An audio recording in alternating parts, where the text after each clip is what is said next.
Welcome to the Easy English. Today we are going to learn conjunction.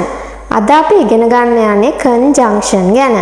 ඒ කියන්නේ සම්බන්ධක පද. එහෙම නැත්නම් අපිට කියන්න පුළුවන් ඈඳන පද කියලා. අපි බලමු මොනවාද මේ conjunction කියන්නේ කියලා. අපිට ඉංග්‍රීසි භාෂාවේදී ගොඩක් සම්බන්ධක පද ඉගෙන ගන්න ලැබෙනවා.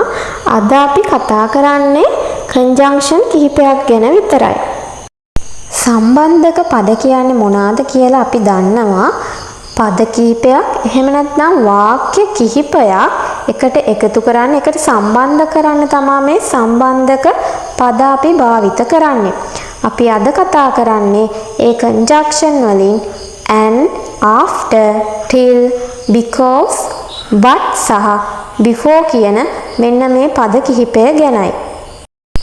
අපි and භාවිත කරන the, it එහෙම නැත්නම් සහ කියලා කියන්න තමයි and භාවිත කරන්නේ. ඔබත් මමත්, ඔබද මමද, ඔබ සහ මම කියලා කියන්න and භාවිත කරනවා.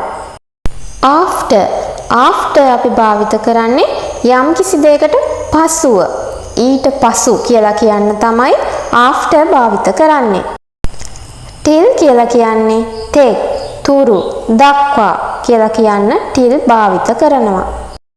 because කියලා කියන්නේ නිසා, හේයින්. but නමුත්, එහෙත්. before කියලා කියන්නේ යම් කිසි දෙයකට කලින් කියලා අඟවන්න before. එහෙම නැත්නම් පළමුවෙන් කියලා කියන්න අපි before භාවිත කරනවා. අපි දැන් බලමු මේ කතා කරපු සම්බන්ධක පදවලට අදාළ example උදාහරණ වාක්‍ය කිහිපයක්.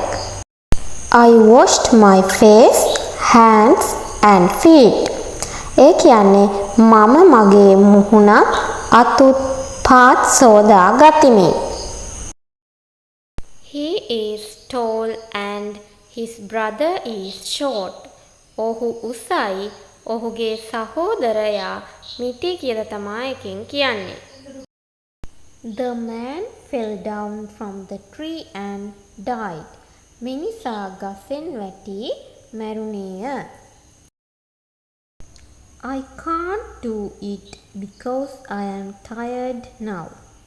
මා වෙහෙසටපත් සිටින නිසා මට එය කරන්න බැහැ කියලා තමයි ඒකෙන් කියන්නේ. අපි දන්නවා because පාවිච්චි කරන්නේ නිසා, හේයින් කියලා කියන්න. We should wash our hands after we take our meal. අපේ කෑමෙන් පසු අපි අත් සෝදන්න ඕන කියලා තමයි මේකෙන් කියවෙන්නේ. දැන් අපිට පේනවා after භාවිත කරන්නේ ඊට පසුව කියලා කියන්න. We are waiting here till the bus arrives. Bus රිය එනතුරු අපි මෙහි බලාපොරොත්තුවෙන් සිටියා කියලා තමයි කියන්නේ. till කියලා කියන්නේ තුරු. එන තුරු කියලා කියන්න තමයි අපි මෙතෙන්දි till භාවිත කළේ. I stayed at home but my wife went to the party. ඒ කියන්නේ මම නිවසේ රැඳී සිටියා නමුත් මගේ බිරිඳ සාදයකට ගියා කියලා තමයි කියන්නේ. I am going to the supermarket before I go to my school.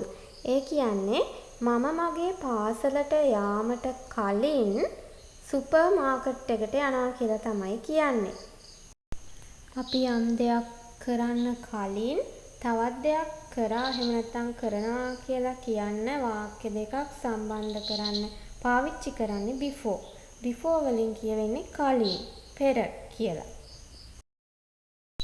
තවත් අලුත් පාඩමකින් ආය දවසක හමු වෙනකන් හැමෝටම සුබ දවසක්.